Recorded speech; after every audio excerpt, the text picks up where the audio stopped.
We live in a time where our lives are severely isolated from death, and we're rarely in spaces that make room for contemplating mortality and those who have died. However, Steve Taylor describes why contemplating death can help you live a happier life. Taylor argues despite our isolation from death and its taboo nature, contemplating death can have a positive effect on people's lives. He describes how becoming aware of our own mortality can be a liberating and awakening experience, which can, paradoxically it may seem, help us live authentically and fully, perhaps for the first time in our lives. There's one shared space, I feel, where life, death, and mortality continue to be regularly engaged with, and that is through music. Music is deeply personal yet public and communal.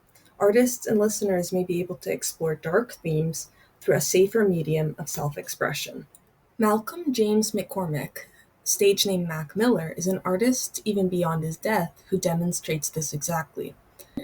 Born in 1992 to a Jewish mother and Catholic father, he attended a prestigious Catholic private school and grew up with a passion for music. He learned piano, guitar, bass, and drums by the age of 6, and began his career in writing music while he was still in high school. Chilled in the attic, didn't go out anymore, didn't do like the regular high school shit. And I just started rhyming every day. And by 15, I was sure this is what I want to do in my life. Like writing every day during school, through class, during tests. Like I didn't give a fuck. At only 15, Miller released one of his earliest mixtapes called Kids, which stands for Kickin' Incredibly Dope Shit.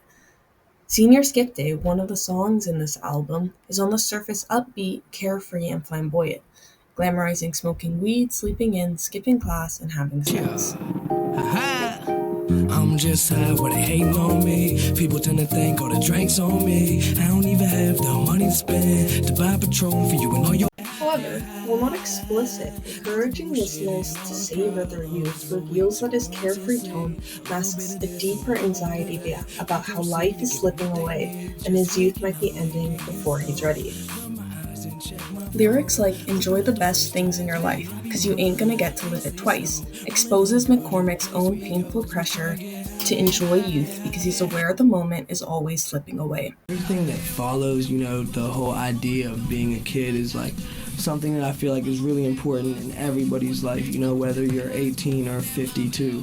Like having the whole aspect of just like the worry-freeness that like kids have is something, that I feel is a great aspect to have about you. Initially as a way to escape his anxiety in youth, his work appears to be an outlet for this pressure, allowing him to enjoy living while simultaneously exploring the fear that propels him to do so.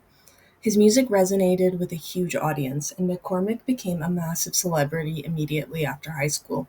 However, he began using harder drugs as his life progressively became more chaotic.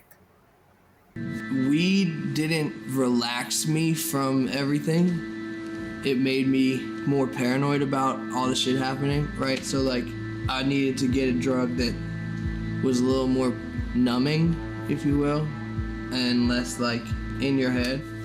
So yeah, I think that's really what sparked me doing other drugs, is because I hate being sober. I wanted a drug to do. Nah, this is too much though. This is perfect. I'd rather be the corny white rapper than the drugged out mess who can't even get out of his house. Overdosing is just not cool. There's no legendary romance. You don't go down in history because you overdosed. You just die. Meanwhile, relying on the same outlet that gained him popularity, his music only became more and more vulnerable, which then only gained him more attention. All while continuing to battle anxiety and depression, his music shifted from looking for ways to celebrate his life and turned to exploring the weight of his struggles to cope with this legacy. Self-care. From the last album he released before his death, Miller is literally inside of a coffin. His music captures a self-awareness, perceiving his internal decline and constantly questioning his own mental state. His lyrics explicitly plea, "Someone save me from myself." Despite attempting to get sober, He died of an overdose in 2018 at only 26. It's interesting, considering Miller's fixation on death, how he lived his life and his early death, whether or not Taylor's sentiment is true or not.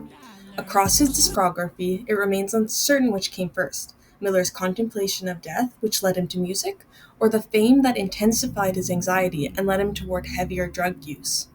While his early music already hinted at an unease about the passing of time, his career acceleration and the substances he relied on to manage the pressure seemed to pull him deeper into unwanted self reflection. At only 26, he left behind a grand legacy and unique musical space. Knowing how his life ended too soon only heightens the predictions he wrote and encourages listeners to internalize his warnings. Whether his contemplations pre existed his music career or is something he grew into, fear, fame, and escape became so intertwined it ultimately led to his death. His family released a statement in 2020 announcing the release of his nearly finished album, Circles. This album acted complementary to his previous album, Swimming. His family explains the concept is swimming in circles. It's important to remember McCormick wanted to live. He dedicated himself to his art and likely got caught in a cycle of drug abuse and fame.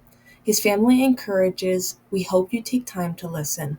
The look on his face when everyone was listening said it all.